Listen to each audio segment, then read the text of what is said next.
ముందుగా చిన్నగా ఒలిచి పెట్టుకున్న గోరుచిక్కుడిని చిన్న ముక్కలుగా ఇలా ఒలుచుకొని నీళ్లు పోసి ఇలా మెత్తగా ఉడికించుకోవాలి. ఆ తర్వాత దానిలో వేసే ఉల్లికారానికి పచ్చిమిర్చి, ఉల్లిపాయ, కొబ్బరి, కొంచెం ఉప్పు వేసి ఇలా మిక్సీ పట్టుకోవాలి. స్టవ్ వెలిగించి నూనె పెట్టి దానిలో పోపు దినుసులు వేసి ఈ ఉల్లికారం ముందుగా వేసి కొంచెం పచ్చివాసన పోయాక గోరుచిక్కుడు ముక్కలు కూడా వేయాలి. ఆవాలు, జీలకర్ర, శనగపప్పు, మినప్పప్పు, కొద్దిగా పసుపు, ఎండుమిరపకాయ ముక్కలు వేసి ఇవి వేగిన తర్వాత ఉల్లికారం వేసి వేయించాలి. గ్రైండ్ చేసుకున్న ఉల్లికారం కూడా కొంచెం పచ్చివాసన పోయేదాకా వేయించుకోవాలి. ఉడికించుకున్న గోరుచిక్కుడిని వడేసిన తర్వాత పూర్తిగా నీళ్లు పోయేలాగా ముక్కల్ని గట్టిగా పిండి అవి కూడా కలపాలి.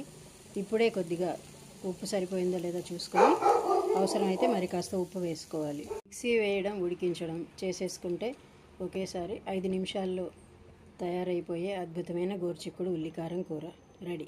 చపాతీల్లోకి బాగుంటుంది, అన్నంలోకి చాలా బాగుంటుంది. కూరగాయలు వగైరా కాల్చుకోవడానికి తీసుకున్నాను.